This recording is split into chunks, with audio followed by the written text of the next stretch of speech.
So everyone, so nalang ko i-share ninyo no nga mga bersikulo nga ato makita sa atong balaanon nga Biblia nga usa kini nga makapamalandong sa atong kaugalingon ug ato pod masusi ang atong tagsa-tagsa ka kaugalingon. So for today's video nga ako day i-share ninyo karon nga kanang three kinds of Christians. So naay tulo ka klase nga mga Kristiyano. Ang una nga mga Kristiyano usa kini ka Kristiyano nga bisag unsa mga mahitabo, bisag unsa ilang mga posisyon, dili ug dili jud nila ibaylo ang atong Dios nga langiton. So kumbaga naa jud ang ilang kanang nagdilaab nga gugma sa Ginoo. So mainiton nga gugma sa Ginoo. Matinud-anon ang ilang pagsalig o paghigugma sa atong Dios nga langitnon. Kay mao man kini nga mga Kristiyano nga kanang bisag unsay mahitabo dili jud nila ibaylo ang Ginoo ug andam sila masinugtanon sila nga mosunod ug musubay sa kabubuton sa Dios. So ang usa na lang nga sample niini mao ni si Father Abraham nga usa kini nga gipili sa Dios ug ato ni siya makita no sa ang story ni Abraham ato ni siya makita sa Genesis ug usa nga gisulayan sa Dios nga langiton si Abraham pinagi siya ang anak nga si Isaac. So ato siya makita sa Genesis 22 nga makita nato nga gisugo si Abraham sa paghalad kang Isaac. Nga kung diin kini si Isaac mao ni ang ilang anak ni Sarah nga kini nga si Sarah usa kini ka baog pero gisaaran sila sa Dios nga mga makaanak sila kay tungod kay wala man jud imposible sa Ginoo pero ang faith ni Abraham naa jud. So mao na nilaom si Abraham ug kanang sa time nga gihatagan siya sa Ginoo mao kini nagmalipayon sila kay of course kay si Sarah usa kini ka baog. So usa kini ka baog or dili siya makaanak pero tungod sa gugma sa Ginoo ug nakita sa Ginoo kung unsa ang kasing-kasing ni Abraham. So mao nang gihatagan sila anak nga bisag imposible pero makahibaw man ta nga dili jud nato malimitahan kung unsay mahimo sa Ginoo kay wala imposible sa Ginoo. So mao na nga of course nalipay sila kay tungod na nakabaton sila anak. So sa himuna na pa ihalad lang kini ni Abraham. So makita nato no sa 22 verse 1. Unya wala madugay gisulayan sa Dios si Abraham ug gitawag siya Abraham ug si Abraham mitubag ania ako miingon ang Dios. Dada si Isaac ang bugto mo anak nga imong gihigugma ug lakaw ngadto sa yuta sa Moria. Ihalad niya pinaagi sa pagsunog kaniya dito sa bukid nga itudlo ko kanimo. So ihalad sunugon so mao kining ihalad ni Abraham ngadto sa atong Dios nga langitnon. Pero si Abraham wala siya duha-duha iya kini gisunod ang atong Dios langitnon kay nahibaw man siya naa man siya pagtuog, naa man siya faith ug naa siya gugma sa Ginoo nga andam niya buhaton ang tanan para sa atong Dios nga langitnon. So usa lang kini nga pagsuway sa atong Dios sa langitnon kung unsa ba jud ang pagtuo sa atong ni Abraham sa atong Dios nga langitnon. So nakita niya so wala siya duha-duha nangahoy siya iya giuban ang iyang anak nga si Isaac unya nangutana pa jud si Isaac nga asa man ang atong ihalad. So asa man natong ilahalad pa. So niingon po si Isaac nga ayaw ka balaka kay i-provide na nato sa atong Dios nga langitnon. So naa jud ang iyang pagsalig. But of course sa time na nga kung ano na ni Abraham si Isaac so mao na mi ko nang tingog nga Abraham nakita jud nako kung unsang imong pagtuo kanako. So mao na ang faith ni Abraham. So mao nang klase sa mga tawo nga grabe jud pagkainit ang ilang gugma sa Ginoo nga nagdilaab nga gugma nga walay pagduha-duha nga ihalad itugyan nila ang tanan para lang sa atong Dios nga langitnon.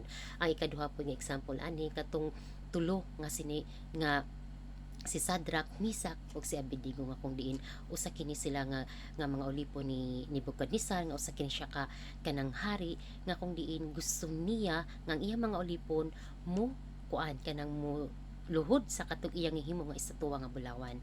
But of course kana si Sadrak, Misak, si Abednego naa siya pagtuo sa Ginoo ug dili sila mosugot nga suludhan katong himo nga Dios-Diosan ni Nebukadnezar kay tungod para nila usa ra jud ilang Dios mao ra jud ang atong Dios langitnon.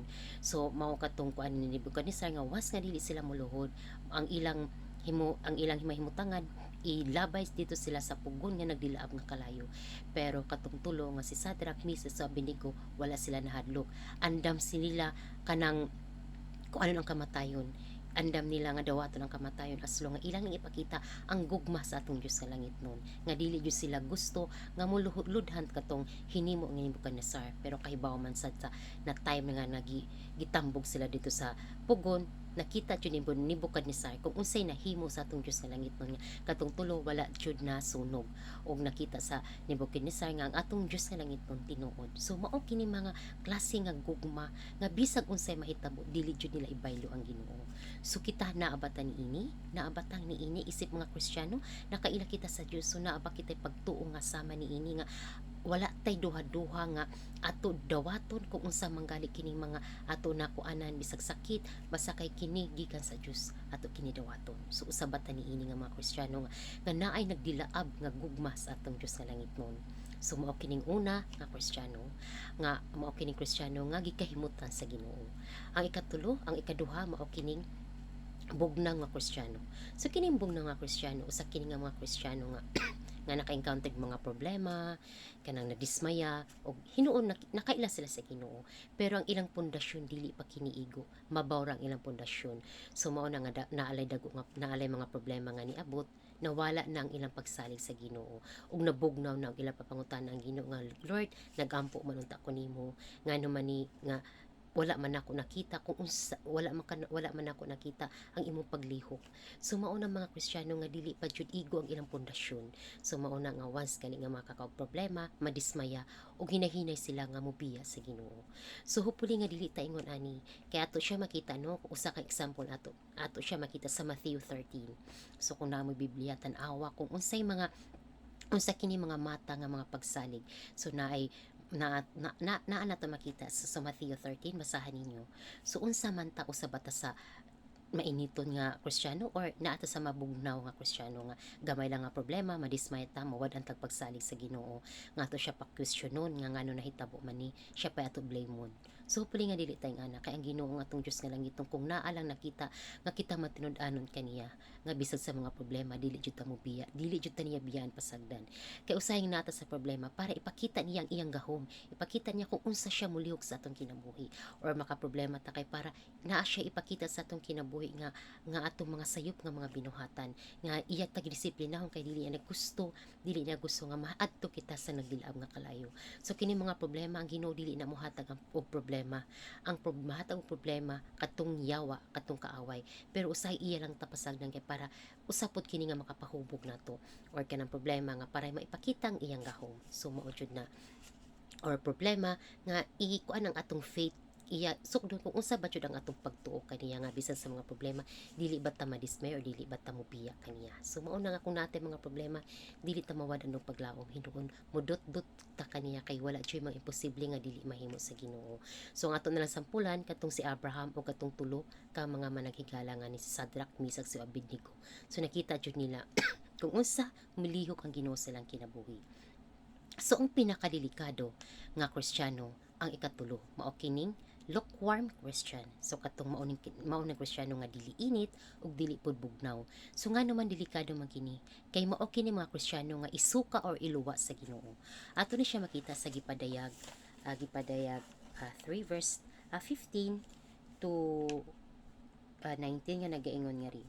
Nasayod ako sa imong gibuhat sa Dios. O nasayod ako sa imong binuhatan, dili ka bugnaw ug dili usab init.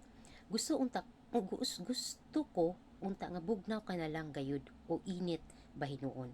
Apan tungod ka ikaw init man lang, dili gayud init ug dili usab bugnaw, iluwa ko ikaw. Nag-ingon ka, dato ako ug maayong pagkabutang ug wala na makulang ka nako apan wala ka nasayod nga alaot ug makaluluoy ka kaayo. Kabus ka og hubo ug buta. Busa tabagan ko ikaw sa pagpalit gikan ka nako og bulawan ug gilunsay pinagi sa kalayo aron ka madato. Pagpalit usab sa bisting puti nga isulob mo aron katabunan ang imong pagkamaulawong pagkahubo. Pagpalit usab sa tambal nga idihog sa imong mata aron ka makakita. Gibadlong ug gikastigo nako ang tanan nga akong gihigugma busa pag matinud-anon ug hinulsuli ang imong mga sala. So mao kining mga Kristiyano nga nakita nato nga hinuon na mga Kristiyano nga muduo lang ta sa Ginoo kung natay problema. Ato lang siya kanang mahinumdum lang ta kung naata sa dili maayo nga sitwasyon. Pero kung okay na gali ang tanan, mawa na pud ta, dili na pud ta makita sa simbahan. So muinit lang ta kung naay tuyo kaniya. So hopefully nga dili ni kay mao kini mausa kita sa mga lukewarm Christian. So dili kita matinud-anon sa atong pagtuog sa pagmahal kaniya. So mao na nga ang pinakadelikado nga ri nga ato makita nga rin nga nga naging kadato ako og maayong pagkabutang o wala na nakulang ka nako. So para nimo wala na nakuwang ka naman kanimo. So naa na ka sa imong comfort zone nga para nimo nga wala na Ginoo sa imong kinabuhi. Wala ka na giilang nga Ginoo kundi na gibutahan ka tungod sa imong mga posisyon, tungod sa mga material nga butang, tungod sa mga kalibutanon nga butang. So mo na ay delikado sa atong kinabuhi. So mao na susihon na atong kaugalingon nga tingali nakuan na ta kay usa kini nga mga litag sa yawa. Kay usa jud yung mga litag sa yawa kana mga material nga butang nga usa kini nga bisihon ta para mawa na jud ta sa linya sa Ginoo. Ug tungod nakita na nato ang atong achievement, so ang ato kuano sa atong kinabuhi nga para nato ang atong achievement kita'y naghimo tungod sa atong pagpaningkamot, tungod sa atong diskarte, pero wala man gani nato napasalamati ang Ginoo. Wala man gani nato gi-acknowledge ang Ginoo kung unsa man gali kini imong mga achievement karon gikan kini sa Dios. So mao na dapat nato nga pasalamatan. Pero ang uban na sila mga achievement ila kini gikuan silang kaugalingon. Mao kining klase si Nebuchadnezzar nga naa siya tungod sa iyang pagka ilahanon nga hari, so iya kini gi-consider nga iya pero wala siya kahibaw lang nga wala siya kahimot sa Dios. So nakita jud nato nga dili maayo ang dagan. So mao na nga mintras dili pa uwahi ang tanan. So ato tan-aw na nga tong kaugalingon. Tingali usa na ta niini nga nawa na ta sa linya sa Ginoo nga kung unsa man gali kini kay tungod nabutahan na ta sa atong mga material nga mga butang, nabutahan na ta sa atong mga posisyon, nabutahan na ta kung unsa man galing naa nato karon para nato wala na Ginoo.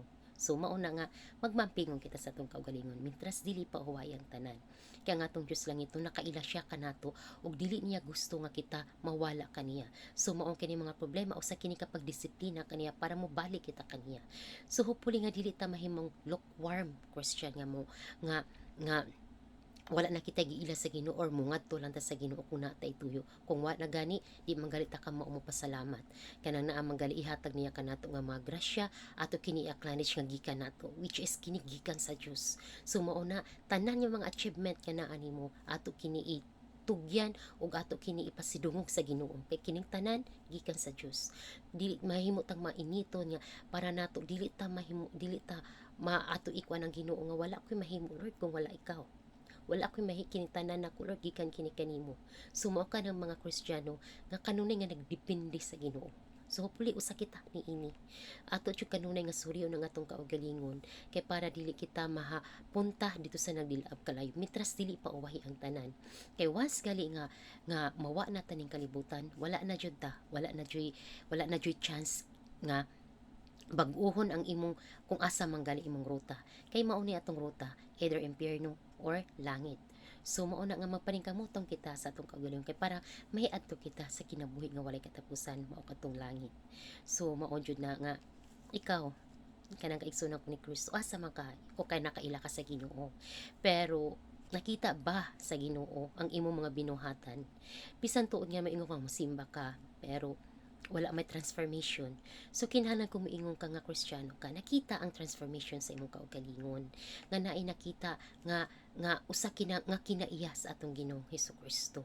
Kay kahibaw man ta kung unsa ka matinud-an ng atong Ginoong Hesukristo, kung unsa ta niya gihigugma, kay tungod iya gihatag ang iyang kaugalingon para lang kanato. So unsa man ta isip magtotoo, isip mga pinyayalan nga ri sa kalibutan. Mao na nga matinud-anon kita sa atong pag pagserbisyo sa atong Dios nga langit nun. So mao na nga dili na tamak ang kung unsang ganing mga material kay ang Ginoo nakahibaw man siya kung unsay atong mga panginahanglan. So mao na nga ato jud buhaton mag kuang kita kani ato siya kanuni nga pagadaygon, pasalamatan at dili nato itugot ang atong maayong relasyon kaniya mawa. So mao jud na. So God bless to everyone. So hopefully nga kining akong pagbansay, kining akong mga kuang naamoy na katunan and God bless to everyone.